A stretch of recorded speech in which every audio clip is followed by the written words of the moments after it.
Okay, class, as a recap of our discussion, mga negative, positive sense and negative sense. So, ano yung difference ng two? Mga positive sense, these are uh, viruses that has a single-stranded RNA. So, tawag doon uh, positive sense. Kung negative sense, syempre hindi siya single-stranded. It may be a double-stranded. So, yun ang tinatawag natin na negative sense and positive sense. Okay? So, double-stranded RNA virus, ito yung tawag na non-enveloped icosahedral. We have reovirus, disease in mice. Ang rotavirus, ito nagka-cause ng infect the bowels and severe inflammations of the stomach and intestine, so known as gastroenteritis. Single-stranded DNA viruses are non-enveloped, so icosahedral. The parvoviruses, the canine distemper and adenovirus, bacteriophage X174. Double-stranded, so during the replication process, we have non-enveloped, so wala sang envelope. Icosahedral, small circular DNA genome, papovirus, SB virus, polyomavirus, medium-sized complex morphology, linear DNA, or known as the adenovirus. So, envelope nuclear replicating, we have the icosahedral man ang shape niya. So, herpes virus, so the one that caused the herpes zoster. Okay, makita nyo na may mga itsura sa nasang pasyente, no? May mga tawag may mga sore, okay, sa iyaman na reproductive part and even the mouth. The hepabnavirus, virin encapsulates RNA that is converted to DNA by reverse transcriptase enzyme. Okay, cytoplasmic replication with icosahedral, the iridovirus. Complex symmetry. So, ng complex symmetry, hindi mo balaan kung ano ba siya, icosahedral ba sa helical, the poxvirus. Bacterial viruses, the icosahedral with tail. So, may mga icog, the T-series bacteriophages. Okay? The bacteriophage A. Okay? So, ito yung overview of viral infection. So, for encephalitis and meningitis, we have the John Cunningham virus. Okay? Ito yung John Cunningham virus, usually coming from the name of John Cunningham. Okay? Ito yung isang tao na isa rin siyang class naka-harbor rin ng natawag natin na JC virus, tawag ng John Cunningham virus. Okay? Human, ito yung kakos ng human polyomaviruses also. For common cold, that we have rhinoviruses, meningitis measles, okay, the LCM, the lymphocytic choriomeningitis virus, no, the arbovirus, and then we have the rabies virus. Sa common cold, the rhinoviruses, para-influenza viruses, the respiratory syncytial viruses, pharyngitis, adeno, Epstein-Barr, cytomegalovirus, and we have gingivostomatitis, you have herpes simplex type 1. So, for the cardiovascular diseases, you have Coxsackie virus, hepatitis virus, A, B, C, D, E na siya. Skin, we have Varicella zoster virus, okay? Yung mga cause ng chickenpox, human herpes virus, small pox virus, molluscum contagiosum, the human papillovirus, parvovirus, Rubella, measles, and Coxsackie virus. So, we have the STD, yung herpes simplex, human papillovirus, HIV. Sa eyes, herpes simplex virus, adenovirus, cytomegalovirus. So, pneumonia, we have type influenza virus, para-influenza virus. Respiratory syncytial, the adeno, SARS coronavirus. Okay. Myelitis, okay. So, we have the poliovirus, and we have the HTLV1 viruses, okay.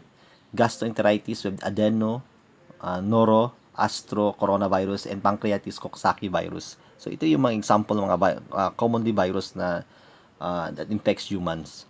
Okay. Ano yung replication process ng virus? The life cycle, So, the virus, example, this is a RNA virus. So, usually, they have their spike also, which used for the attachment, or they enter the cells via endocytosis process. When they enter the cytoplasm, it undergoes the uncoating process. So sa uncoating yan, usually they will going to release the genetic material. And this genetic material, example, a viral RNA, undergoes the replication or translation process, okay, into a RNA, okay? So, dito sa nucleus. So, pwede siya mag-produce ng transcription process which lead to the formation of the uh, viral RNA or the viral DNA ba siya, okay? And then, usually class, after the transcription process, this virus will be undergone the uh, packaging process, okay? So, sa translations, usually happens in the translation process, translation process happens in the ribosomes, okay? In the ribosomes, usually diyan sa gina-translate into a viral proteins. So, pwede siyang i-pack inside, then, usually ang after the packaging, it will be released, no, from the nucleus, and then it undergoes the ginatawag nato na uh, exocytosis process, but usually ang matabo na may budding process doon matabo sa sa cell membrane, then yun na mag-spread na yung ginatawag natin. It follows the multiplication process already. So it is released by exocytosis process. Or sa translation mo, 'di ba, from the ribosomes, it is translated into viral proteins or a viral RNA already, okay? So magkaroon i-process sa endoplasmic reticulum, then it will be transported by the vesicle into the Golgi apparatus for protein maturation, arrangement, and sorting, and it will be released through the process of endocytosis. So, iyan ang natawag natin na replication process. Again, so ang virus, the viral envelope, the may spike siya, I mean, spike, tawag din spike eh. So, viral nucleic acid is carried by the virus, example, RNA siya. So, it binds with the receptor or it enters via endocytosis process. So, it is the work of the vesicle to facilitate the endocytosis process. So, once na siya sa cytoplasm, so it undergoes the uncoating process. So, ito yung mga spike niyan or mga viral envelope, ma-separate niyan siya. So, this is already the genetic material or the RNA. So, it enters the nucleus again, it diffuses into the nucleus, then this viral RNA is undergoes the replication process through transcription, then it will form the RNA already. So, sa RNA, so magkaroon ng translation doon, class, take note, in the ribosomes, okay, ito outside, ito sa nucleus or sa ribosome siya or sa RNA. So sa nucleus. In the nucleus, after na ma-transcribe na siya into the viral RNA, so again, it will be packed. Okay? And tawag doon is the ribonucleoprotein core na eh. Okay? It will pack and it will form a ribonucleoprotein core. It will carried out by the vesicle again. So yung vesicle mo, ito yung ka-carry ng viral RNA or the viral cells, then it will be released through exocytosis or through the facilitates by a vesicle also, okay, through budding for example, and then it will be carried out or released, no, as virus and in multiply na siya, okay. Or kung doon siya sa ribosomes, this is already outside the nucleus. So sa ribosomes, there will be a translation process. So after translation, maging viral proteins or viral RNA siya, for example. So sa viral RNA, it will be synthesized, okay, in the endoplasmic reticulum, and then it will be released, carried out by vesicle into the Golgi apparatus. Then it will be processed into maturation, okay, sorting, and then it will be released by the vesicle, and then undergoes the budding process, okay. Kasi yung budding process, it is the work of the cell membrane, di ba? Semi-permeable kasi yung cell membrane. And then will be released as viral cells, okay. So, viral attachment. So, step 1 is attachment talaga. Virus requires the host cells to have receptors. Ang kagina, it binds with the receptors and capable of supporting viral replications. The receptors on the host cells surface perform routine cellular functions. Diba receptors, usually these are protein which bind with other molecules or viruses or microorganisms that enters the cells. A section of molecules, viral surface closely resembles section of the body molecules that usually binds to the receptor. So, kailangan yung viral, most probably, compatible sa doon sa receptor. So, example, mayroon sa dito yung natawag natin ng mga envelope or the spike. Okay? So, kailangan ma-fit rin yung kanyang structure with the receptors, with the receptor of the cells or the cell receptors. This allows easy access of the virus. Once mag-fit siya class, automatically, it will undergo the endocytosis process. Okay? So, absorption of the host cells. Okay? Envelope viruses. Step 2 yan. Envelope virus enters the host cells in two ways. In some cases, there is fusion, take note, with the host cells like the plasmic membrane and nucleocapsid is released in the cytoplasm. So, yan ang tinatawag na to internalization process. So, sa signaling mo, okay, after na nagkaroon yan, signaling yung tawag doon. Meaning signaling, that is the tendency na kasi compatible na yung virus with the receptor o the host cells receptor. So, tendency niyan, internalization niya through the process of endocytosis process. Okay?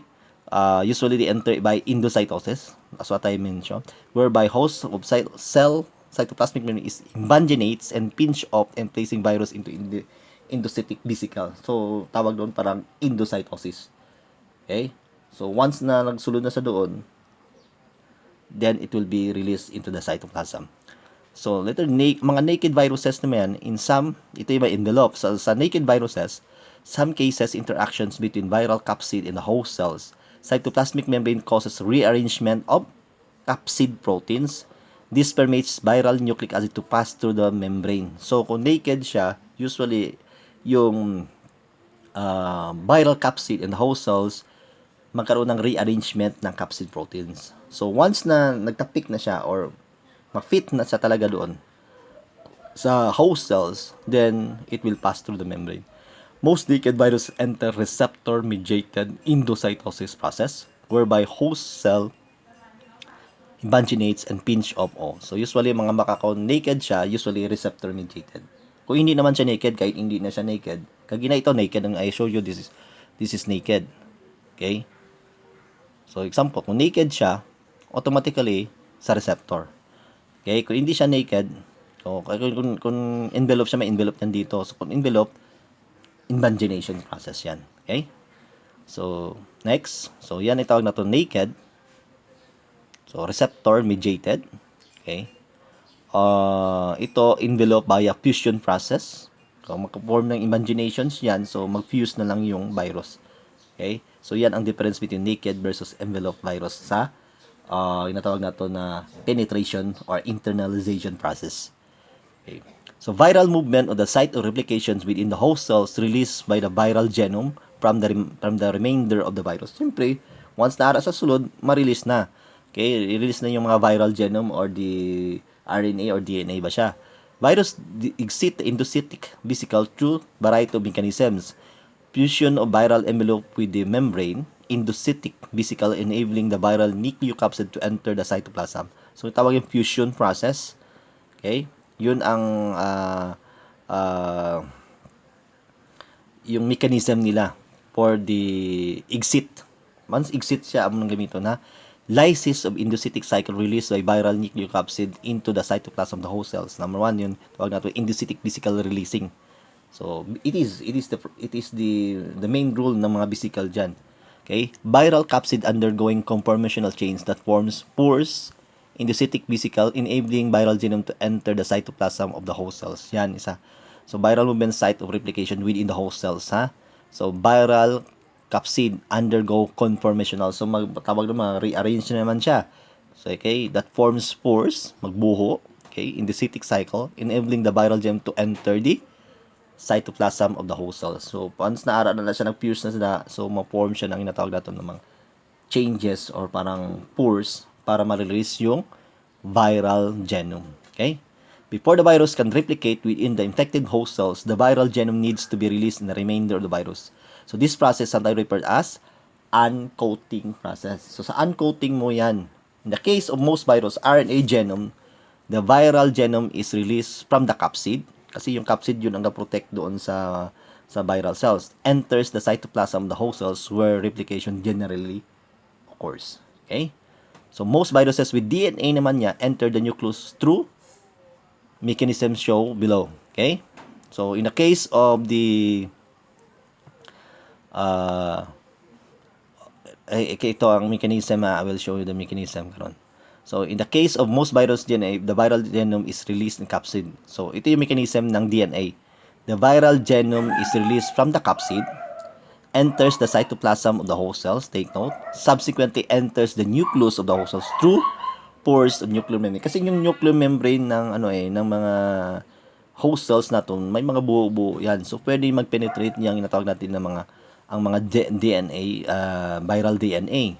DNA ito ha, pero sa RNA lang yung class, release na capsid enters the cytoplasm. Okay? The capsid of the viruses interacts with nuclear membrane of the host cells, the cell membrane, viral DNA genome to enter the nucleus of the host cells via pores. So, buho ng Japon, may mga buho sa aton na cell membrane. Okay? The nucleocapsid of small DNA virus, the nucleus of the host cells and the capsid is subsequently removed, releasing the viral genome into the nucleoplasm or smaller DNA viruses. Tawag yun, nucleocapsid of small viruses enters the nucleus of host cells. So, masulod siya doon sa nucleoplasm or cytoplasm of the DNA. So, tawag doon na smaller DNA viruses na yan. Okay? Viral replication of the host cells. Sa replication, the viral genome has to both replicate itself and become transcribed into viral mRNA. So, tandaan nyo kasi anong function ng mRNA? Siya talaga yung tawag nito carry ng messages, okay? During the protein synthesis or before the protein synthesis process. So, once na viral na siya, yung protein synthesis inside the host cells, yung i-produce niya is already a viral virus or a viral cells. Kasi hindi na normal cells ang release niya. Nakuha nyo? So, kailangan pag-replicate, ma-convert o ma-transcribe siya into viral mRNA molecules. Kasi ang mRNA, siya yung nag-carry ng messages, ng messenger. Siya yung messenger or si carries messages before the protein synthesis, di ba? Or before magkaroon ng protein synthesis. So, yung i-carry niyang messages is already a viral message. Nakuha nyo? So, yun ang natawag na ang importante, matranscribe sa mRNA. Once na matranscribe siya, then multiplication will follow. The nucleic acid eventually becomes transcribed into viral mRNA. As the host cell's ribosome attached to the viral mRNA, the mRNAs are translated into viral structural proteins and even viral enzymes. Kasi enzymes are proteins that are produced inside the cells. So, once viral enzymes virus na yan siya. Yan yung mag-spread throughout the body. Okay? So, continuation of step 4. The viral genome enters the nucleus of host cells where it is transcribed into viral mRNA. So, the viral mRNA, take note, molecules then leave the nucleus through pores of the cell membrane of host cells are translated in the host cells' ribosomes. So, pwede ito viral proteins translated to the ribosomes. Okay? Most of the viral proteins re-enter the nucleus where the virus assembles replicated genome na siya. So, pwede siya magbalik. So, small virus use the host cell translation machinery regardless of genotype. Kung ano man na siya na genetic material, translation cannot be targeted in any viruses. Okay? So, since all viruses use the host cells machinery of genotype, translation cannot be targeted in any virus. So, yun ang inatawag natin na translation process. So, step 5, the viral assembly, maturation within the host cells. So, maturation usually doon sa Golgi apparatus. The capsid is assembled around the viral genome. So, the viral release. So, sa naked virus, released by host cells lysis process. So, magkaroon ng lysis. Okay? Sa envelope viruses, or may not be lysed by the host cells, the virus obtain their envelope by host cell membrane by budding process. Kaginam lang ako mga exocytosis process, sa budding ng tawag doon. Okay? Then, viruses obtain their envelope from cytoplasmic membrane are released during the budding process. Okay? So, viruses obtain their envelopes from the membranes of nucleus. The ER, Golgi apparatus, are then released by exocytosis via transport vesicle. So, yung natawag natin na virus obtain their envelopes from the membrane of nucleus. Pwede niyang kaon doon sa endoplasmic reticulum kasi may protein synthesis, Golgi apparatus during the maturation process, released by exocytosis process or transport of vesicle. Sa reinfection class, many 10 to 50,000 animal viruses may be produced in single infected host cells. Isa lang.